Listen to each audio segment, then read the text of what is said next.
Alaska State Archives. Alaska at War. Alaska Historical Commission 1986. Color Sound. Benjamin B. Talley, Brigadier General, U.S. Army, retired. On behalf of the Alaska Historical Commission, we present Alaska at War. It is dedicated to those who gave their lives in defense of their country or otherwise suffered great hardship. These include the United States Armed Forces, the Canadian Armed Forces, our native people, the Japanese Americans who were evacuated in the interest of national security, and the Japanese Armed Forces. Few Alaskans and few Americans living outside Alaska know just about what might have happened here during World War II. And few know that for the first time since 1812, American territory was seized and occupied by a hostile enemy force. Fewer know or appreciate that it took 15 months and the second bloodiest battle in World War II in which American forces participated to regain it. It is important that we know these things lest we make the same mistakes should a similar situation arise. To paraphrase the motto of the Corps of Engineers, Essayons, of which I have been a member for 60 years, permit me to say for all who have worked on this documentary or contributed to its success, we have tried.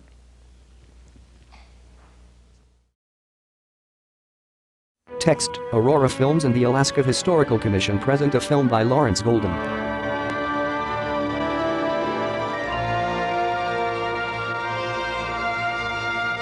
Alaska at War. Mountain peaks emerge from a vast snowy landscape.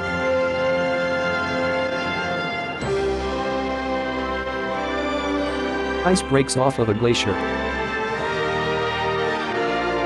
Snow-covered mountain peaks with clouds floating around the tops of the mountains.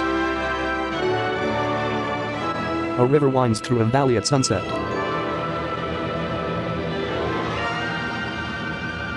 An icy shoreline.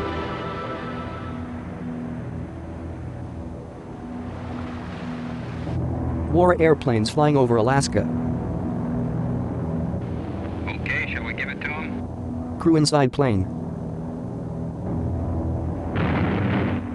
Gunners shooting from aircraft.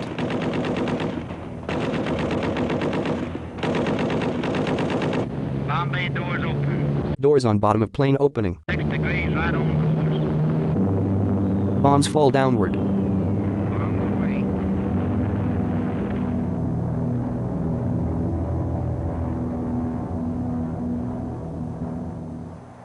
way. Anti-aircraft gun sitting on shore. This rusting scrap in Alaska is what remains of an anti-aircraft gun that was nothing less than the center of the universe for its Japanese crew from June of 1942 to July of 1943. A green shoreline. Here on Kiska and on the island of Attu, 200 miles to the west, Japanese forces grabbed a toehold in North America. Never since the War of 1812 had an invading nation held territory on the American home front. Shores of Alaskan waters and tundra. That confrontation brought thousands of Americans, Canadians, and Japanese north to fight in a place which didn't even exist in the minds of their countrymen. Map of Alaska. Many died here. All who came were marked forever. Moss-covered anti-aircraft gun. So too were the people of Alaska who lived on in the shadow of this war that came to them. Their towns and lives were changed dramatically. But through this human tempest, one thing remained the same. This place, Alaska. Here, land and sea offered harsh and equal treatment to the forces that arrived to do battle. Shorelines in Alaska with large rocks jutting up. A ship riding waves in a storm with water crashing over the top and sides. World War II came to Alaska in the early days of the clash between Japan and America, and the territory offered an inhospitable welcome. Japanese soldiers on an aircraft carrier push an airplane. General Masatake Okamiya, now an author and historian in Tokyo, sailed for Alaska with the Japanese fleet. Interpreter speaking for Masatake Okamiya. We left Ominato, Japan for Alaska in the spring of 1942 and immediately encountered the typical weather of the North Pacific, sailing all the time in fog so thick we couldn't even see the vessels right next to us. The waves were very high, and even aircraft carriers had trouble navigating. Japanese ships sailing for Alaska in rough waters. Admiral James S. Russell, USN retired. Weather in the Aleutians. In the wintertime, a succession of great storms. In the summertime, drifting fog. But the great thing in flying there is survival. Large ship in foggy weather. A plane sinks into the waves. One should go completely prepared, thoroughly trained on instruments. We had information that the Japanese would probably hit us on the summer of 1942 in the Aleutians. Japanese people walking the streets. Peter Thomas narrates. In the 1930s, as today, Japan was a densely populated island nation heavily dependent on other countries for food, petroleum, and industrial minerals. Japan's busy cities with people walking in subway traffic. For almost 50 years, its national policy had stressed peaceful trade as the keystone of international relations. A Japanese factory worker operates a machine. But as the grip of the Great Depression tightened in the early 1930s, Japan was losing vital foreign resources and markets. A worker drives a car off the assembly line. Militarism grew in popularity as a solution to the economic ills, and anti-democratic elements saw this as an opportunity to dominate the government. Japanese soldiers marching. Japanese flags wave. A plane strafes a burning site. By 1931, Japan was at war in China. Soldiers operate an anti-aircraft gun. The civil government back home was in shambles and didn't have the popular strength to stop their generals who promoted military solutions to the economic crisis. Interpreter speaking for Admiral Hiroichi Samajima, JSDF retired. Young people at that time, including me, just believed what we heard from other people. What I heard was that the United States was going to stop the supply of petroleum. We were told that 70% of Japan's petroleum came from the United States. Japanese factory workers operate drills and work with machinery. Of course, if that happened, Japan would eventually collapse. Japanese soldiers on horseback. We understood that there were negotiations underway with the United States, but nothing seemed to come of them. We believed war was inevitable. A group of men bow. An Alaskan town. By 1939, the sad possibility of war also began to color life in remote and vulnerable Alaska. Alaskan residents listening to Governor. President Roosevelt sent a new territorial governor to Juneau that year, Ernest Greening. When Greening arrived in pre-war Alaska, he found a raw land with fresh memories of the gold rush. Governor at the desk. Most of the territory's population of about 70,000 lived in southeast Alaska, where fishing and hard rock mining were the mainstays. Fishing and mining villages in Alaska. Except for a railroad from Tidewater to Fairbanks, transportation off the coastal shipping lines was by small bush planes and dog teams. Alaska dog sled team rests. A U.S. mail bag on the sled. Roads were virtually non-existent. Alaska's native peoples, the Eskimos, Indians, and Aleuts, far outnumbered Caucasian settlers. Schools and health facilities were inadequate even in the larger towns. Alaskan villages and small towns. In the villages of Bush, Alaska, tuberculosis raged. Infirmary with woman lying in bed. The salmon and mining industries were run from New York, Chicago, and San Francisco, and they called most of the shots for Alaska like feudal lords. Alaska packed salmon. Come visit.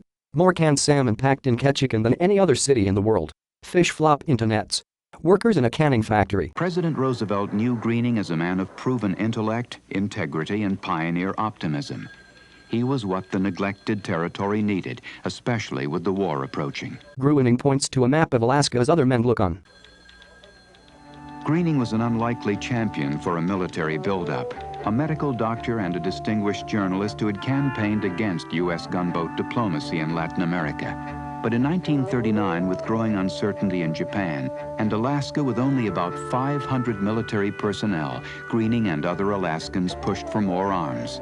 Greening stands on a large rock. Greening found an ally in General Simon Bolivar Buckner, the new commander of the U.S. Army in Alaska. Soldiers stand by an airplane. Buckner was single-minded in his drive to fortify Alaska. High-ranking military personnel in a meeting. He improvised where he had to, and because time was precious, occasionally dispensed with some red tape. Trucks and machinery on a dirt road. The buildup was in full swing in 1940 and 41, and the Army Corps of Engineers and civilian workers set a frantic pace. Convoy of military trucks.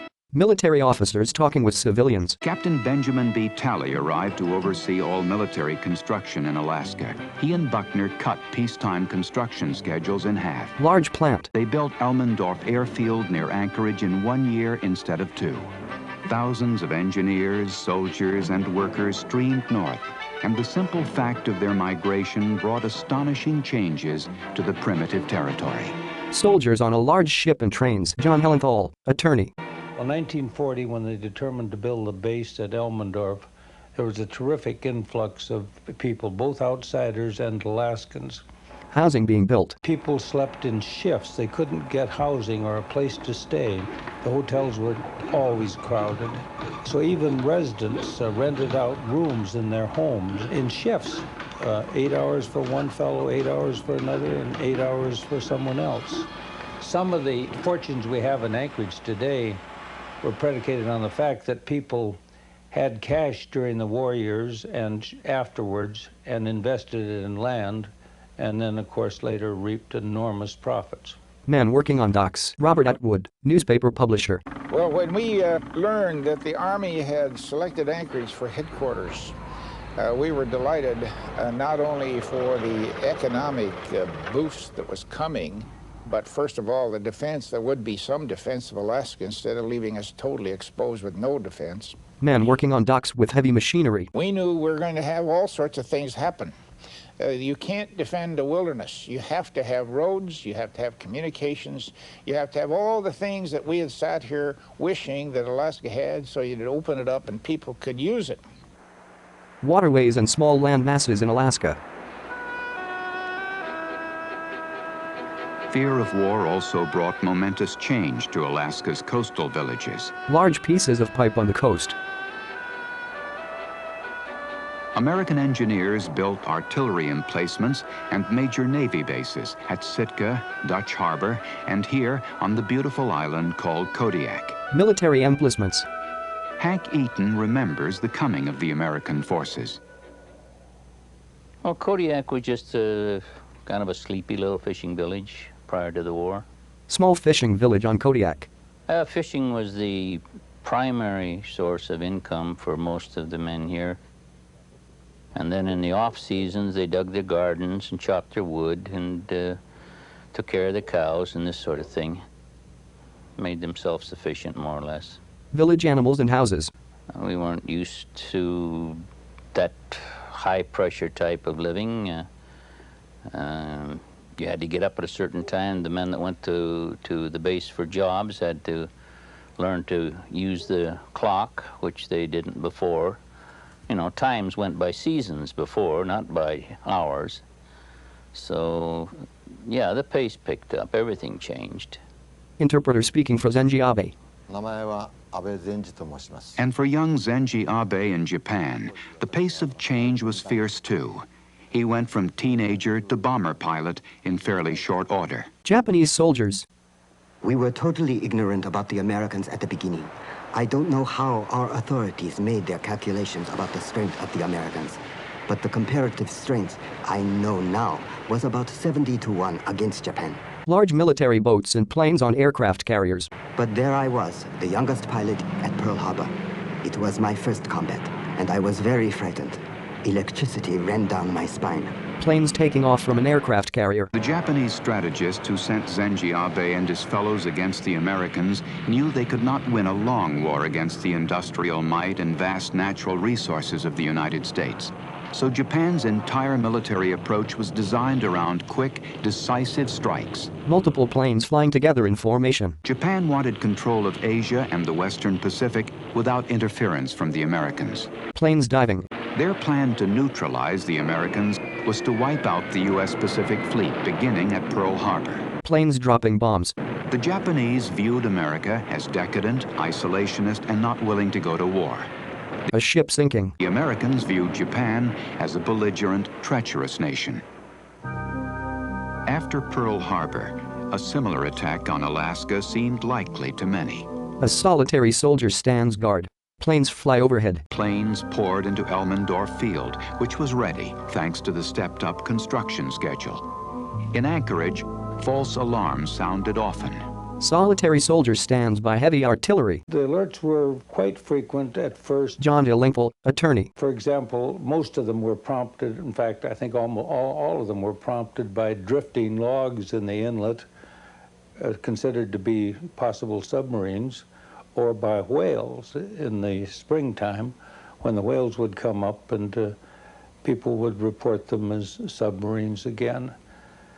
People that should have known better were victims of hysteria probably more than ordinary citizens. For example, the military determined through General DeWitt that the Japanese had to be interned. Internment signs being posted, notice, instructions to all Japanese. Then they held hearing, and I was supposed to present the case for the government in the hearings, and all you had to do was prove that the guy was an enemy alien, and that was it. There was no way that he could avoid being interred and locked up. Japanese American men, women, and children in internment camps. A child sits by bags of possessions. It was a shocking thing. Later on, it was regretted, but the damage had been done. It was an absurd thing, and it shows that war brings out the worst in people often. Soldiers in a field by an internment camp.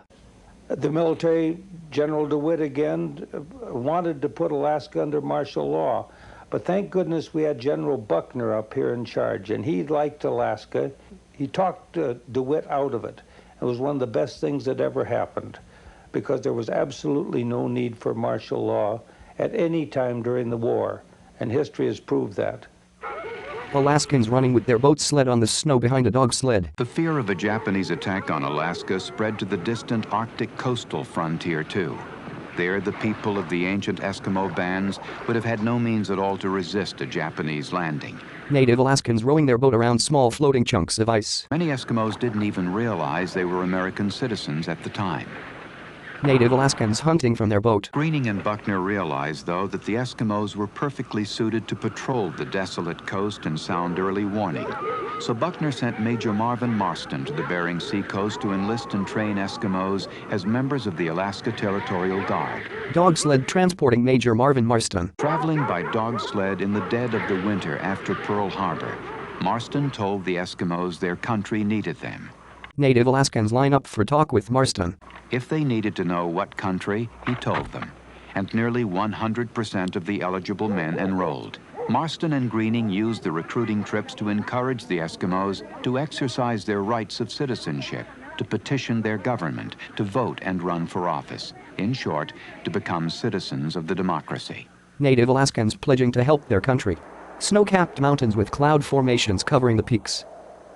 When the Japanese attack on Alaska came, it was not to the Eskimos' gentler beaches on the mainland, but to shores like this one in the Aleutian Islands.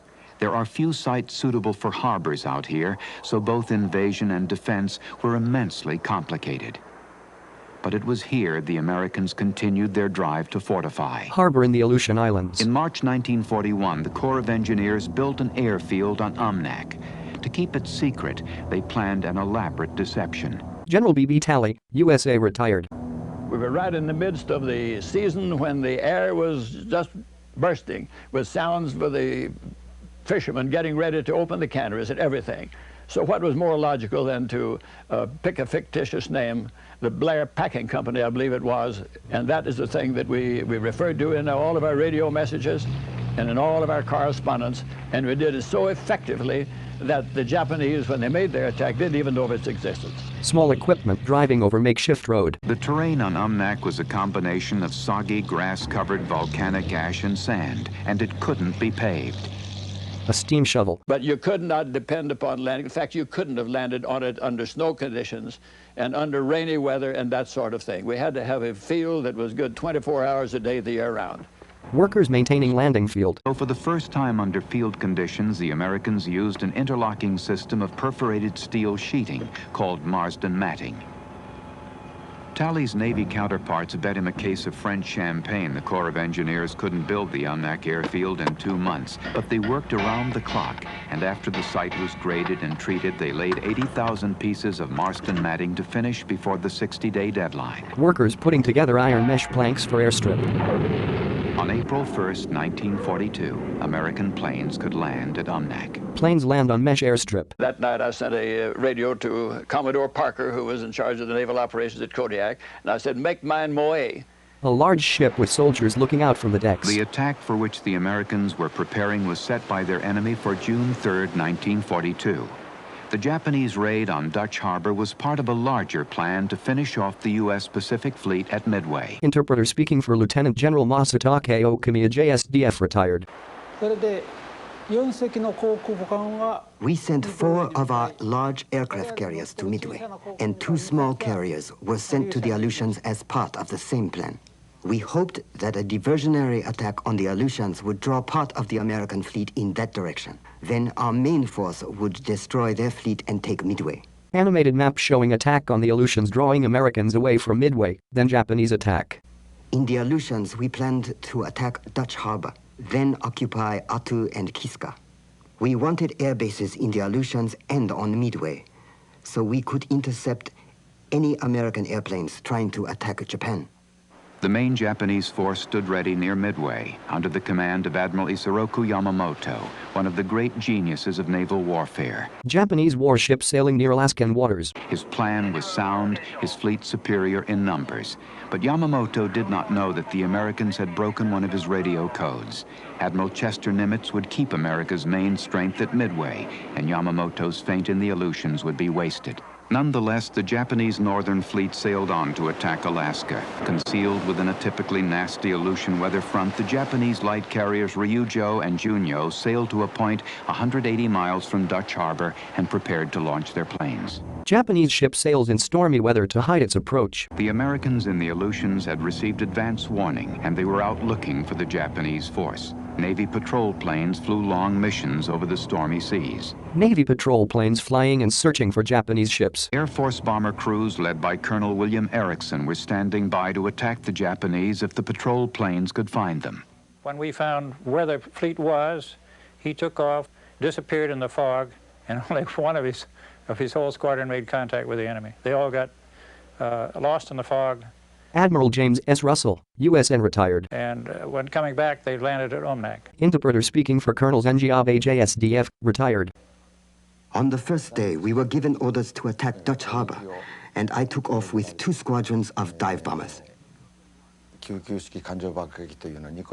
problem was that dive bombers aren't effective at all unless they can start their dive from 12 to 15,000 feet, and the clouds and fog made that impossible.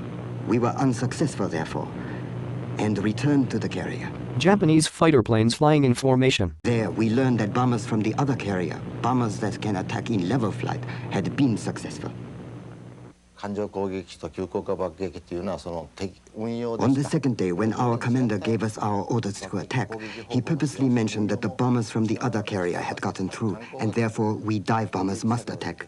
I could understand his desire, but he was quite wrong to urge us on, because dive bombing is quite different from bombing in level flight, and I knew our attack would be a waste. Japanese pilots prepare to go on another mission to dive bomb U.S. military operations. On the first day of the Japanese attack, radio communications to the secret air base at Umnak broke down. Soldiers run to airplanes. When the Japanese attacked the second day, though, the American fighters from Umnak got the word. American fighter planes start up on the Mesh airstrip. They caught up with the Japanese returning to their carriers. Interpreter speaking for Colonel Zenjiabe, JSDF, retired. I was at first happy because I thought I had run into our own fighters coming out to meet us. Then I saw they were American fighters. American fighter pilots approached Japanese pilots in the air. 2 of my veteran pilots lost their lives during the dogfights, and we lost others in the sea because their fuel tanks were shot up.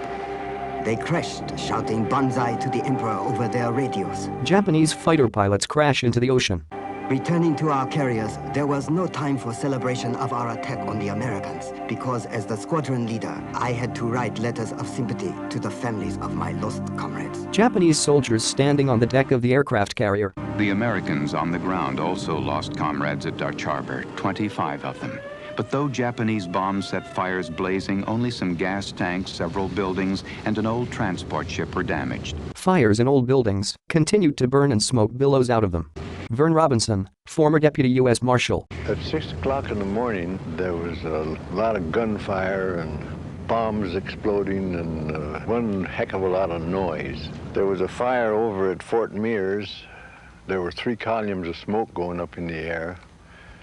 And I got my prisoners in I was making a bomb shelter, and I got them in the hole. And a Zero flew over the beach about 150 feet out over the water. I shot at him once when he was in the clear. Smoking buildings near a U.S. Marshal's office. The outcome at Dutch Harbor was inconclusive. Only the weather and terrain could claim clear victory. Heavy .40 caliber guns on ships firing, and planes firing overhead. But at Midway, where the main battle had taken place, Japan suffered a terrible defeat. Yamamoto lost 4 of Japan's 6 carriers, along with 332 planes and a third of Japan's pilots. Ships firing on other ships and planes in the air. Midway was the turning point in the Pacific War, and Japan would never recover. Ship explodes in the water. And because the Japanese lost so badly at Midway, the troops who landed in the Aleutians a few days after the attack on Dutch Harbor were told to dig in. The propaganda value of holding American soil in the Aleutians became immense. Japanese soldiers landing on the Aleutian Islands. The news released by Imperial headquarters was that the diversion at Midway had been successful and assured the great Aleutian victory. Animated map shows the lines of attack. The original Japanese plan called for the troops to stay until fall, but now they would spend the winter. The Japanese also feared the Americans might attack the home islands from the Aleutians if left unopposed there.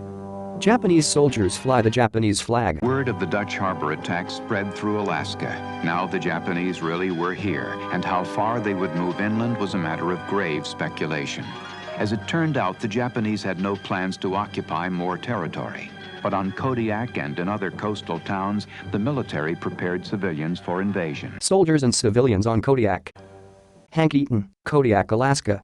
So they told us that we could have our choice of either surrendering if they made a landing, or we could take to the hills and fight a guerrilla warfare.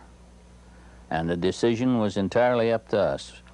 We were given a gas mask, a rifle, a helmet, and about 60, 70 rounds of ammunition. And with that, we could make our choice. And that was civilians and the Army. Enemy airplane sitting in a grass field. Still reeling from Dutch Harbor, the Americans found a Zero damaged by a Navy patrol plane. It was an amazing gift from the usually troublesome soft tundra. They salvaged it to train their own pilots to fly against Zeros. American pilots throughout the Pacific would have better odds against Japan's superb fighter. Soldiers loading bombs onto conveyor belt.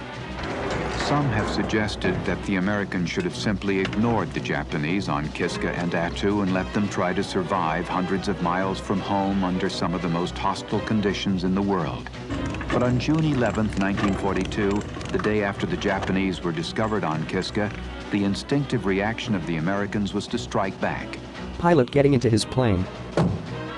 For the first air attack ever against an enemy on American soil, the 11th Air Force had only 6 newly arrived bombers with very green crews ready to fly. They went to Kiska anyway, taking along a seasoned Navy patrol plane navigator to show them the way. From their base at Cold Bay, the young men flew the 1,200-mile round trip to bomb the new enemy, perhaps to die. Young pilots take off from the airstrip to drop bombs on the enemy on Alaska shores. The Japanese had used their first few days on Kiska wisely, building anti-aircraft emplacements, and part of the northern fleet that had delivered the troops was still in Kiska Harbor. So the flak over Kiska was thick when the American raids began. I want every man to stick by his gun, use every round of ammunition on this ship. Pilot and crew getting ready for the impending attack. And the deadly routine began. Bombs fall over the Japanese encampments. A Navy patrol plane rests on the water. While the Air Force scurried to get more bombers ready to attack Kiska, a heroic wing of Navy patrol planes kept the pressure on the invaders at great cost. The Navy planes were big, slow, and not very maneuverable, but they had machine guns and bomb racks. Soldiers working around planes.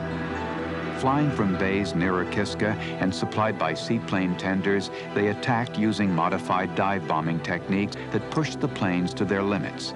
many of the planes and crew of Patrol Wing 4 were lost in the terrible first days of the Kiska Blitz.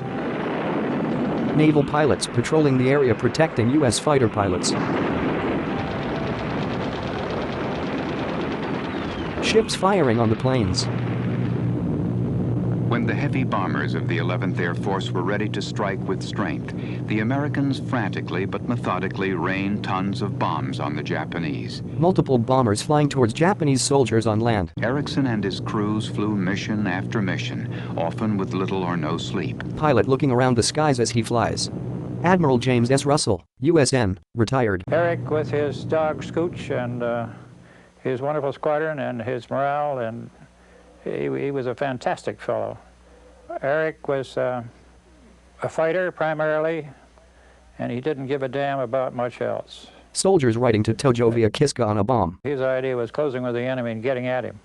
Multiple planes drop bombs. As a plebe at West Point, Erickson had written the Army fight song, and in the Aleutians he wrote insulting jingles which he broadcast on his radio to taunt the Japanese during bombing runs. The Japanese soon recognized his voice and returned his taunts with cries of "Eric, we'll get you." Pilots shooting from a plane. Day by dangerous day, this would be their war. Planes shooting at ships and enemies on the ground.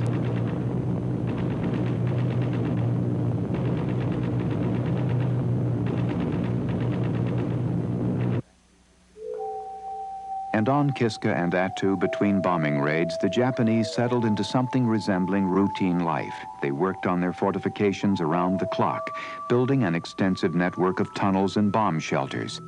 Japanese bomb shelters in the side of a mountain. They built dugout huts with camouflaged sod roofs, reminiscent of traditional Aleut dwellings. A partially underground hut with a thatched roof. The Japanese Navy quickly resupplied the garrisons and prepared them well for a winter in the Aleutians. Japanese soldiers walking through snow drifts bringing in supplies. The Aleuts on Attu were put to work by the invaders, most of them as fishermen to feed the occupation force. Interpreter speaking for Kishichiro Miyazaki, Japanese Army engineers, retired. I remember well the little children on Attu. They looked so much like us. The only difference was the language, but gestures were quite sufficient to understand. They tried to teach us how to live there. They showed me how to catch sea urchins to eat, how to open the shell and get at the inside. Native Alaskan children smile with a Japanese soldier. The Japanese finally took the Attuans to Hokkaido, Japan. There they were put to work, guarded loosely by civilian police and paid for their labor. They were not treated at all like military prisoners. Still, 24 of the 42 Attuans died in Japan, most of dormant tuberculosis they carried with them from Attu and activated by the stress of strange surroundings and diet. Various photos of native Alaskan war prisoners. As a safety precaution, the Aleuts from other islands were soon evacuated by the Americans. Civilians standing on a ship with rope railings. For several months, the Americans had been aware of the threat a Japanese invasion posed to the Aleuts. But no one took the responsibility to relocate them until the frantic days after the Dutch harbor attack. Civilians with an American flag and many crowded on ships. So with only a few hours' notice, they became the first American war refugees since the Civil War. Hundreds of native Alaskans on a ship leaving their home. They were taken to abandoned canneries in southeast Alaska, 2,000 miles from their Aleutian home. Run-down cannery buildings. In the rush, the most basic needs of the Aleuts were overlooked, and many died in the cold, wet camps. Nick Galactian of Unalaska, Alaska. In all that 200 people, we got 3 outside toilets off the dock and 2 faucets running water outside. And every winter come with the water frozen, no water, so we got to go out of the bay. It was about a mile wide. We use a skiff go over there and pack water all day long sometime for all that 200 people there. The bottom floors of the rundown cannery. Rusty Cherkasson, Nikolsky, Alaska. My boy got sick, and I went to nurse. She gave me some oranges to give him, that's all. That was all. No medical, no medicine, nothing. He was so happy to go to school that winter, and he didn't make it to because of the death. And there was other people died there too. And those who have TB, they sent it down to Tacoma, Washington. So they didn't come back. Rusty looks down.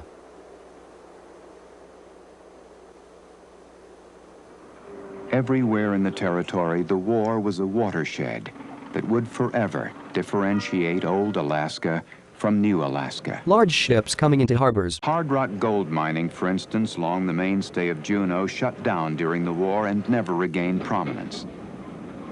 The wartime government closed the mines because gold was not a strategic mineral and the manpower and supplies were needed elsewhere.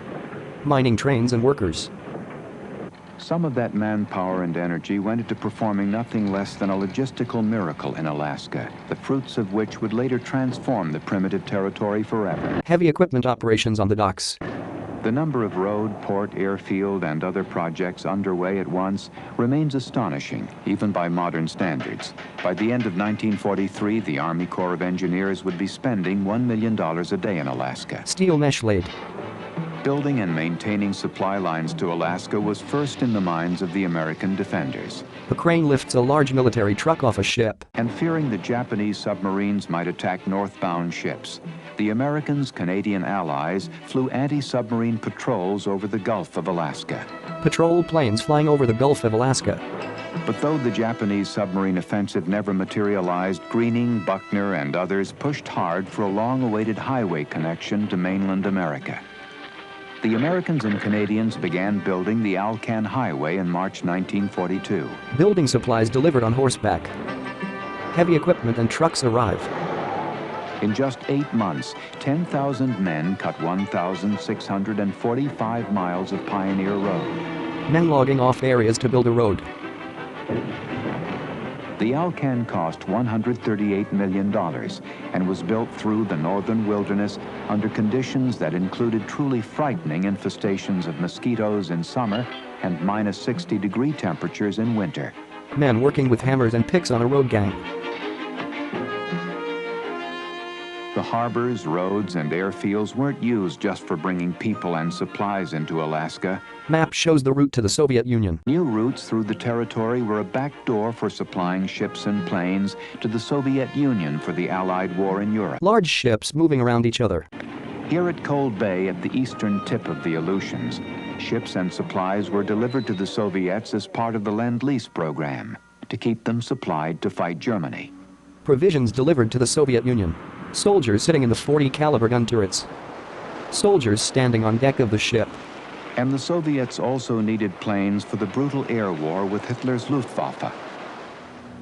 So 8 airfields along the Alcan Highway were links in the Alaska-Siberia route for ferrying nearly 8,000 airplanes to Russia. Airplanes flying over airstrips. A map of strategic locations of Alaskan airstrips. Fairbanks, Northway, Whitehorse, Watson Lake, Fort Nelson, Fort St. John, Edmonton, Great Falls. The route ran from Great Falls, Montana, through Edmonton, Alberta, Whitehorse, Yukon Territory, and Fairbanks, and on to Siberia. The alternative, a route through the Middle East, was far longer and nowhere near as safe from German detection or attack. Plane approaching an Alaskan airstrip. With green pilots often at the controls on the pioneer route to Fairbanks, it's a wonder only 133 planes were lost. For almost 2 years, Russian crews lived at the transfer point at Fairbanks to take over from American pilots for the final leg to Nome and across the Bering Sea. Plane touches down on an Alaskan airstrip. The Russian pilots had only a few days in Fairbanks to master the basics of these new American airplanes. Rows of planes on an airstrip. There would not be time to learn the finer points until after their trip across the Bering Sea and Siberia. For Russian pilots who were skillful and lucky enough to have survived their Eastern Front, Fairbanks was the closest they would ever come to rest and recuperation. American and Russian soldiers discussing planes and strategies. Soldiers dancing. Soldier painting a red star on a plane. But once the paint dried on the new red stars, it was back again to the bloody battle on the Eastern Front. Pat Cook, Fairbanks, Alaska. The night before the pilots were to take a fleet of planes out, or whatever they were called, after they had the Russian controls and the Red Star in the wing. A number of the stores would stay open at night, and they would buy all of the delicacies that they could find to take home. Local stores. The stores would save all of the silk stockings for them. We went bare-legged. They would save all of the fancy furs, shoes. In the grocery stores, we even had a supply of caviar. The liquor store is the very finest. Train moves across a high trestle. Fairbanks found new life in the wartime activity and the steady stream of people and goods that poured in over the busier-than-ever Alaska Railroad. Jeeps unloaded at a rail station. Changes were very obvious in town. Additional people came in, and then the military coming in, of course. But generally, people were very anxious to improve their living conditions here. Les Nerland, Fairbanks, Alaska. And people immediately kind of got over the feeling that they were going to make a stake and then leave. There was a definite permanence that could be felt in the city. Storefronts in different areas of the city, plane flying above the clouds. The Americans continued to chip away at their unwelcome guests in the Japanese Aleutian fortresses. But the 1,200-mile round trip from Umnak to bomb Attu and Kiska was taking its toll. A number of planes lost to foul weather and overtaxed crews. Pilots chatting and multiple planes flying above the clouds. A plane lands on the water. The Americans needed airfields closer to their targets. Military medical personnel loading wounded into an ambulance. Adak, an exceptionally rugged island, was only 2 hours flying time from Kiska. But reconnaissance indicated that the terrain was so bad it would take several months to build a runway there. Map showing possible location for new runway. B.B. Talley, Brigadier General, U.S. Army, retired. The airfield conditions there, the prospective sites were very, very poor. But we had to have it. Heavy construction equipment building a new runway. We found a lagoon which would be drained at every tide as the tide went out and be refilled, of course. Lagoon. We built a tidal gate across the front of it, automatic, so that when the water went out, it would flow, and then when the tide came in, it would not refill. And we had an airfield there which was operative in 2 weeks. Gate on the lagoon filled that was an airfield.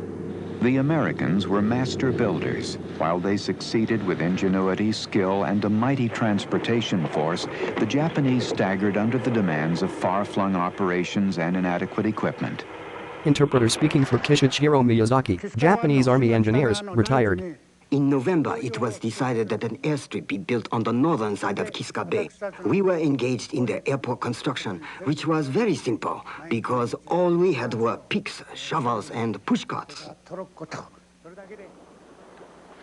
While the engineers built runways and supply centers out the Aleutians, the American and Canadian navies worked at seizing control of the sea around the islands. Large ships sailing in rough waters. The Japanese garrisons on Kiska and Attu were dependent on ships for their most meager existence, and interrupting the flow of supplies was a major priority for their enemy.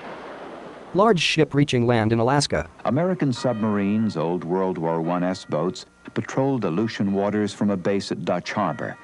The Navy's newer subs were in battle on other fronts, so in the remote Aleutians the sailors made do. S-boat interiors were cramped, cold, and dripping wet from condensation, and it must have been a terrible life trying to keep pressure on Japanese shipping from beneath that black, stormy ocean. Soldiers working on outside and inside of ships and subs. The Americans achieved final dominance at sea in the Aleutians in a decisive battle 400 miles west of Attu off Russia's Komandorsky Islands. Soldiers signaling each other with lights from a ship. American Admiral Charles McMorris, his 2 cruisers and a handful of destroyers intercepted a Japanese convoy off the Komandorskys on March 26, 1943. American ships surrounded Japanese convoy. The Japanese Admiral Hosagaya was escorting the convoy with ships from his northern fleet, and his force outnumbered the Americans by 2 to 1. They fought for 3.5 hours in what proved to be the last major naval battle fought without aircraft carriers. Soldiers loading torpedoes into the tubing. The outnumbered Americans disabled Hosagaya's gunnery control aboard his flagship Nachi. McMorris's biggest cruiser, the Salt Lake City, was hit badly and went dead in the water. He hit her behind a smokescreen, and then, unbelievably, Hosagaya disengaged and began steaming back toward Japan. Hosagawa was low on ammunition and also feared an attack by U.S. land-based bombers from Adak, which by then had its airfield. Japanese ships retreating, and a plane flies overhead. His fear was unfounded, though, because on that day in freezing weather, the Americans' bombs at Adak were frozen solid to the ground. Admiral James S. Russell, USN, retired. And that was really the last attempt, serious attempt they made, to run with strength a convoy through to the two islands. Map with Japanese flag by the Aleutian Islands. Lines appear to show the plan of attack. In February 1943, the Americans decided to bypass Kiska and attack Attu, 200 miles further west. Then Kiska would be completely cut off and much more easily taken. Ships sailing toward the Japanese encampments in the Aleutian Islands. Against Attu and its 2,600 Japanese troops, America's Admiral Thomas Kinkaid sent 11,000 soldiers on 5 crowded troop transports, accompanied by 3 battleships, a light carrier, 6 cruisers, 19 destroyers, and many supporting ships. Various types of ships sailed to attack the Japanese. In May 1943, about 11 months after the Japanese occupied Kiska and Attu, they met their American enemy face to face in one of the bloodiest battles of the Pacific War. Soldiers rest on different parts of the ship waiting for battle. The main American assaults would come at Holtz Bay on the north side of Attu and Massacre Bay on the east. The plan was to drive the Japanese into Chichagof Valley in the middle and destroy them there. Animated map shows planned lines of attack. D-Day, May 11th. A ship sails in very thick fog with a light on. The American assault troops circled in landing craft, waiting for a thick fog to lift and reveal the beach. Many landing craft float on the water. After 7 hours of floating in limbo, it was time to land or go back to the transports. Finally, a picket boat equipped with short-range radar and a recording fathometer led the landing craft through the rocks and shoals to the beach. The small armada ghosted along at a crawl on the gray surface until the picket boat skipper announced with his megaphone that the beach was 300 yards dead ahead. No one had seen the beach, but the landing was on. The landing craft moved towards the unseen beaches. The American strategists in California estimated their force would need only 3 days to take Attu. Buckner and his staff in Alaska thought otherwise, but their advice went unheeded. American soldiers wading through water to get to the shore. The Americans encountered no resistance on the beach, a defensive pattern that would become familiar in the Pacific. Moving inland, they met small arms fire coming out of the mists. They dug in for the night, which was falling like a curtain on the eerie scene. They dug in, a foot or two that is, until entrenching tools hit frozen ground, so they lay in shallow holes in a cold drizzle. Soldiers sitting in shallow holes they dug along the beach. The Japanese troops were hopelessly outnumbered, but well dug in on the high ground. Often hidden in cloud-obscured positions, they could still see and fire upon the Americans below. Snow-covered mountains with Japanese soldiers on them waiting for the American soldiers. More familiar with the miserable conditions on Attu, the Japanese took as allies the rugged terrain and freezing, foggy weather, but even they couldn't change the ultimate outcome. Multiple soldiers walking in lines in the snow on the mountains. Soldiers fire heavy artillery. For the assault on Attu, General DeWitt asked for the 35th Division, commanded by a general who knew the Aleutians. Instead, he got the 7th Division, which had been training in the California desert for combat in North Africa. No, we couldn't keep dry. Tedesowski, Detroit, Michigan. They give us leather boots, and they give us a little heavier jacket, a little heavier pants, and your feet would swell up after being wet. If you kept your foot off, if you have your shoes off for more than 10 minutes, you couldn't put them back on because your feet were hurting. American soldiers carrying each other to camp.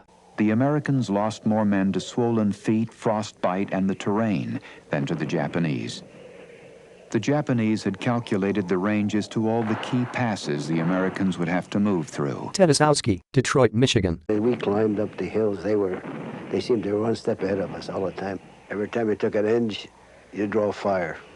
As you advanced up, They'd draw up heavier fires. It's just like it was going against a wall, you know. So you would move on by inch by inch. It didn't advance too fast. You just feel your way like in the dark. Young soldiers lying close to each other for warmth. Despite improper clothing, an amphibious assault that bogged down, and the determined Japanese defenders, the Americans were just too strong.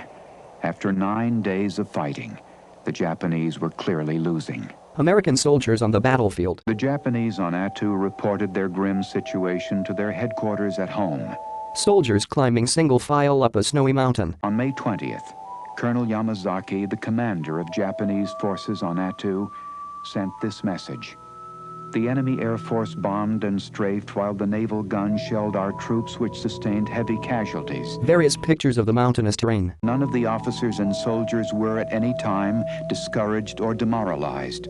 On the contrary, they are firmly determined to die on Attu in battle in order to defeat the enemy. A very long single-file line of Japanese soldiers walking on a snow-packed mountain ready for battle. The battle continued. After 2 weeks of combat, though, the Americans took the high ground on the rugged slopes and surrounded the Japanese. Colonel Yamazaki had fewer than 1,000 men, including his wounded. High mountain area near the battleground.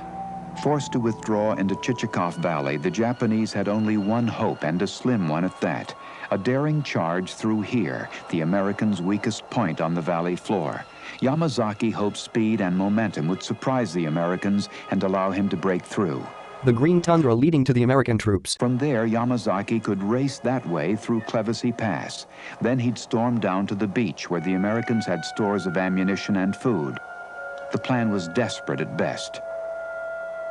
On May 29th, the stoic Colonel Yamazaki sent the following message to headquarters in Japan. Photo of Colonel Yamazaki. Most of our positions on the front line have been captured by the enemy, and today we barely are able to hold the remaining positions.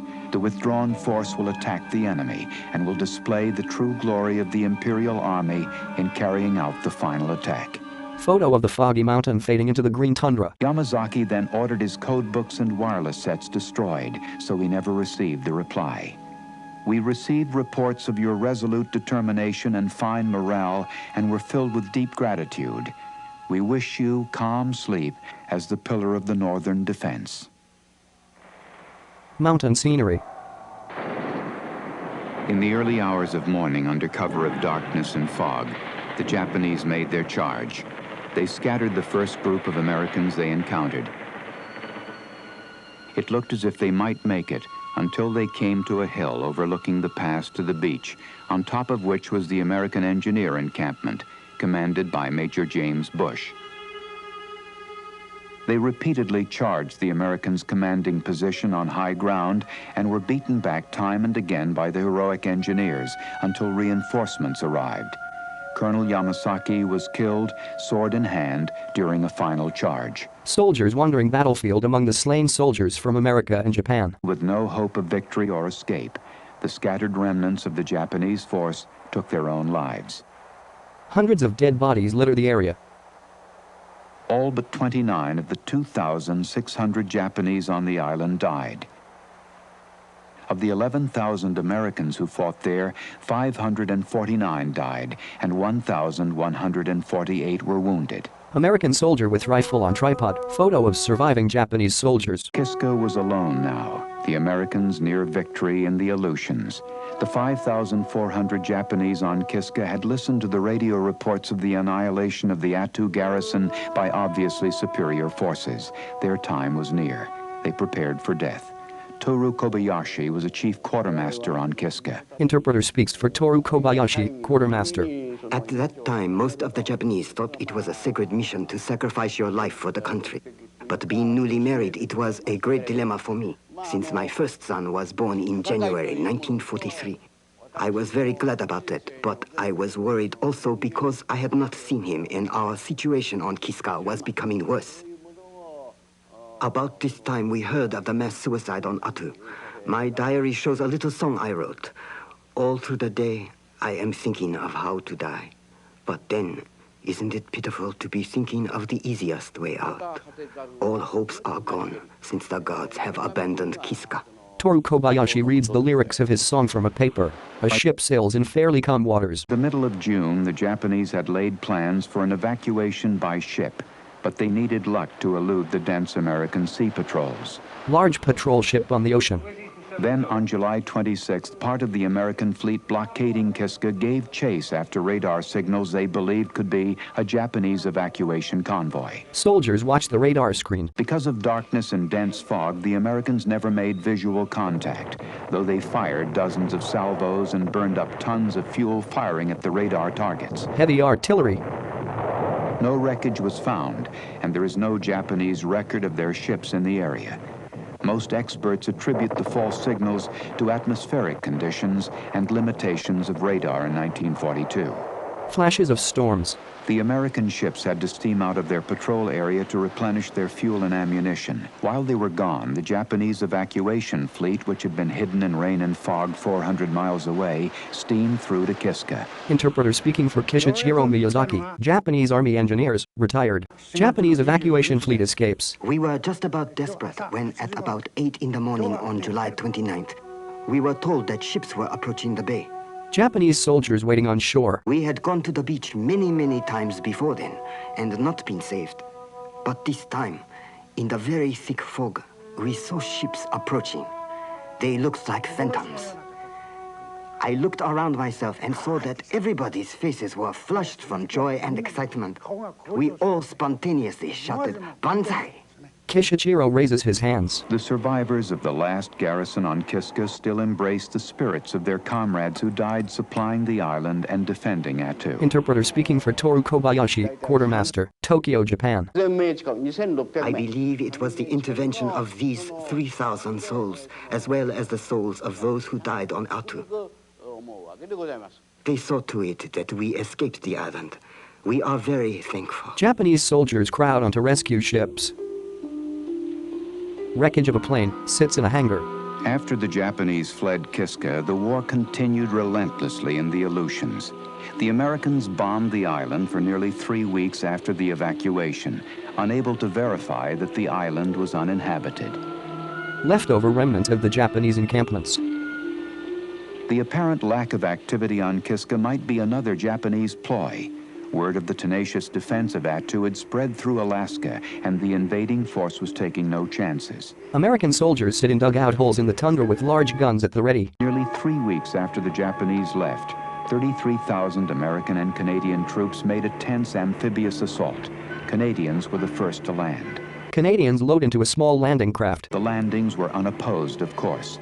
But as though unwilling to let the soldiers off easy, the weather and terrain again conspired wickedly. In the fog and confusion on Kiska, 21 men were killed and 121 wounded by accidents and shots fired by their own comrades. American and Canadian soldiers searched the beach and dugouts created by the Japanese. During the mop-up and occupation of Kiska, the Americans found scraps of food from the last meals of their enemies, abandoned clothing, unfinished games of Go. They also came across the grave of an American pilot shot down during the bombing. The Japanese had inscribed the marker in English. Sleeping here, a brave air hero who lost youth and happiness for his motherland. July 25th, Nippon Army.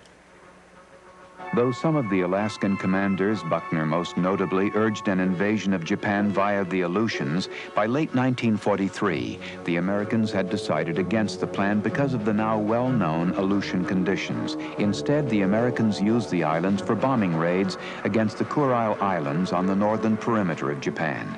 In the Kuriles, the Japanese had the airfields and fighter strength they could never muster at Attu and Kiska.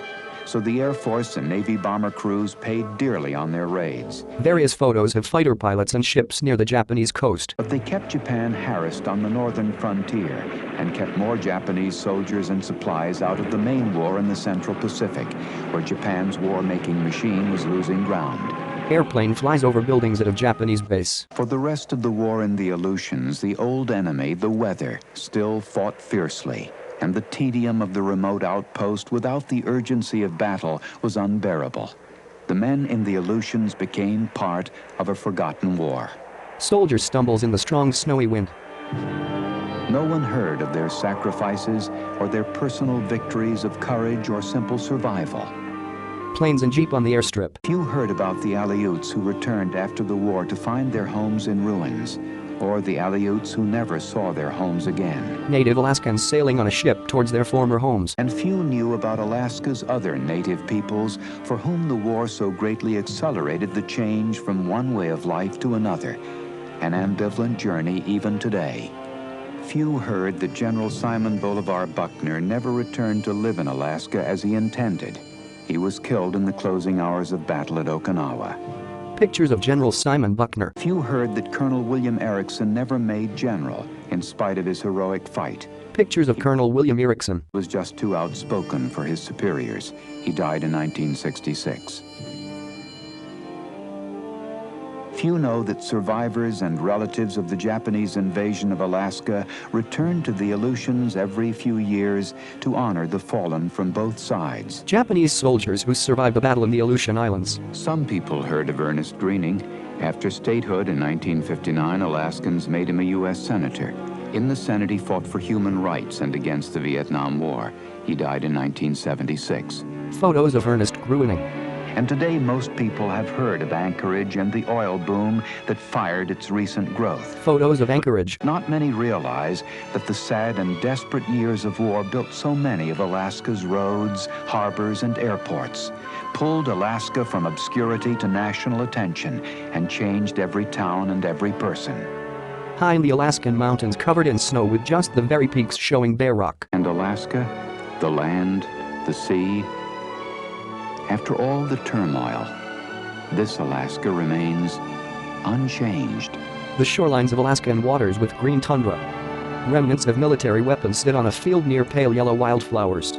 Text, produced, directed, and edited by Lawrence Golden. Written by Bradford Madsen and Lawrence Golden. Cinematography by Bill Bacon, Lawrence Golden. Supervising sound editor Ed Rothkowitz, music editor John Lettis, narrator Peter Thomas, additional cinematography by Lysel Hebert, Bruce Schirmer, Bill Barnes, assistant film editor Lysel Hebert, assistant sound editors Annie Johnson, Monica Abspecker, apprentice film editors David Ford, Michael Sullivan, map design Tony Armlin, map animation Charles Claviticher, Alpha Sign. Production assistants Jocelyn Estes, Joanne Dunek, Janet Fries, Polly Petit, re-recording by Peter Wagoner, Sound One Corporation, music post-production Corelli Jacobs, negative cutting Carla Torgerson, Lorne Morris and Company, historical consultants Dr. George Rogers, Dr. Will Jacobs, Erwin T. Thompson, for the Alaska Historical Commission, Lieutenant Governor Stephen McAlpine, Chairman, Executive Director Bill Hannibal, Project Advisory Committee Jan.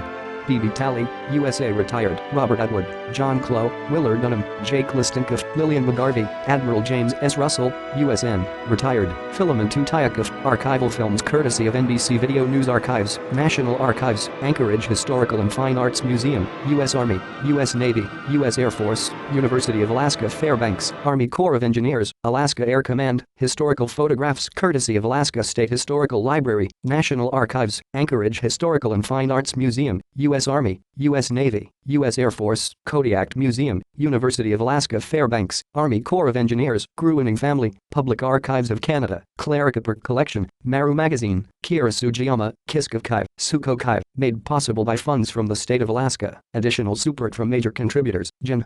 Benjamin B. and Virginia Talley Alaska Historical Society, Alaskum, Ryford Perry, Arco, Cook Inlet Region Incorporated, Sohio, NBC Video News Archives, Ted Osowski, Frank Harris, Admiral James S. Russell, Joseph Markle, Alyeska Pipeline, Same Anchorage Post, Ken Shepard, Lawrence Reinecke, Joe Schneider, Charles Weller, Harvey W. Gipple, John Andrews, Harold D. Courtney, George Hall, Jane Williams, Rod Miller, Stanley Long, John R. Smith, Pomas B. Fastuels, Robert Laney, logistical support from U.S. Coast Guard, 13th District Alaska, U.S. Fish and Wildlife Service, Aleutian Island National Wildlife Refuge Alaska Department of Commerce and Economic Development, Office of International Trade Alaska State Asian Office, Japanese Consulate, Anchorage, Japanese Ministry of Health and Welfare, War Relief Section, Captain and crew of the Kikuimeru, University of Nagasaki, Air Photo Tech Incorporated. Special thanks to Peter and Jean Gamick, Fran and Arnie Wynant, Randy and Sharon Brand, Ken Roberts, Judith Ann Linskog, Admiral Jack Hayes, USCG retired, George Hall, Bruce Teal, Ted Spencer, Terry Randall, Franch of Bacon, John Nielsen, William Abrahamson, Don Oliver, Tomohiro Asakawa, Kamiko Mugiruma, Haru Ito, Reed Stoops, Yuki Moorman, Carol Audick, Rourke Harmon and Association. dedicated to American and Japanese photographers and cinematographers who documented World War II in Alaska. Copyright State of Alaska 1986.